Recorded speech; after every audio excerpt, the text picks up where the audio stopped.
ঢাকা বিশ্ববিদ্যালয়ের নামে বিভিন্ন গ্রুপে ঢাকা বিশ্ববিদ্যালয়ের শিক্ষার্থীসহ ঢাকা বিশ্ববিদ্যালয়ের বিভিন্ন রাজনৈতিক ব্যক্তিদেরকে নিয়ে বিভিন্ন সময় মিথ্যা প্রপাগান্ডা ছড়ানো হয়েছে। আমরা আসন্ন যে ডাকসু নির্বাচন আগামী 9 সেপ্টেম্বর, সেই নির্বাচনের আগে, নির্বাচনের তফসিল ঘোষণার আগে আমরা নির্বাচন কমিশনের সাথে যে আমাদের যে আলোচনা অনুষ্ঠিত হয়েছিল, সেই আলোচনায় আমরা নির্বাচন কমিশনকে জানিয়েছিলাম যে আসন্ন ডাকসু নির্বাচনকে সুষ্ঠু, উৎসবমুখর, অংশগ্রহণমূলক করার জন্য এই ঢাকা বিশ্ববিদ্যালয়ের নামে যে গ্রুপগুলো আছে সেখানে যেভাবে বিভিন্ন রাজনৈতিক ব্যক্তিদেরকে নিয়ে যেভাবে সাইবার বুলিং করা হয় এবং ভিন্ন মতকে যেভাবে নোংরা আক্রমণের মাধ্যমে দমন করার চেষ্টা করা হয়, এটি কোনোভাবেই একটি লেভেল প্লেয়িং ফিল্ড নির্বাচনের জন্য তৈরি করতে পারে না এবং এটি বাধাগ্রস্ত করবে। আমরা দেখে আসছি যে নির্বাচন শুরু হওয়ার পরেও বর্তমান নির্বাচন কমিশনকে ঢাকা বিশ্ববিদ্যালয়ের সকল ছাত্র সংগঠনের পক্ষ থেকে এবং বিভিন্ন প্রার্থীদের পক্ষ থেকে বলার পরও তারা কোনো কার্যকর পদক্ষেপ এখন পর্যন্ত গ্রহণ করতে পারেনি। আমরা মনে করি যে আগামী নির্বাচনের যে 3 দিন সময় আছে, এই মুহূর্তে এই গ্রুপগুলো নিষ্ক্রিয় করা খুবই প্রয়োজন। সেই বিষয়গুলো নিয়ে আমরা বিশ্ববিদ্যালয়ের যে নির্বাচন কমিশন ডাকসু নির্বাচনে তাদের কাছে এসেছিলাম। আমরা এর আগেও একাধিকবার তাদের কাছে আমরা অভিযোগ জানিয়ে এসেছিলাম যে আপনারা এই গ্রুপগুলোকে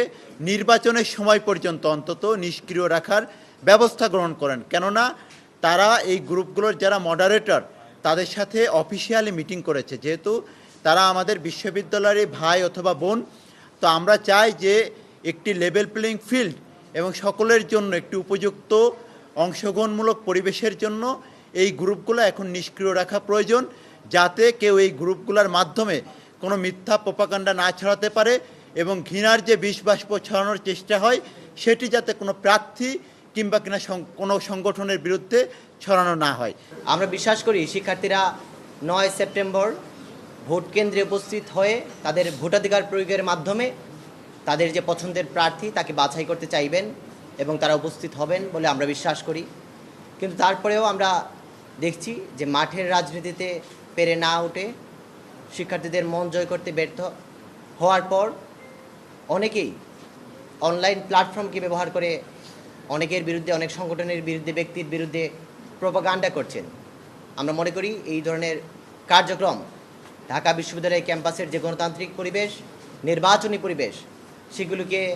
বিঘ্ন করতে পারে, নষ্ট করতে পারে। আমরা একাধিকবার বিশ্ববিদ্যালয় প্রশাসনকে এই বিষয়ে অভিযোগ জানিয়েছি এবং আজকেও আমরা তার আপডেট জানতে এসেছিলাম, তাদের সাথে কথা বলেছি। তারা জানিয়েছেন এই বিষয়ে তারা কাজ করছেন, কিন্তু বিভিন্ন নামে বেনামে বিশ্ববিদ্যালয়ের নাম ব্যবহার করে যে গ্রুপগুলো আছে তার মডারেটর বা অ্যাডমিন যারা আছেন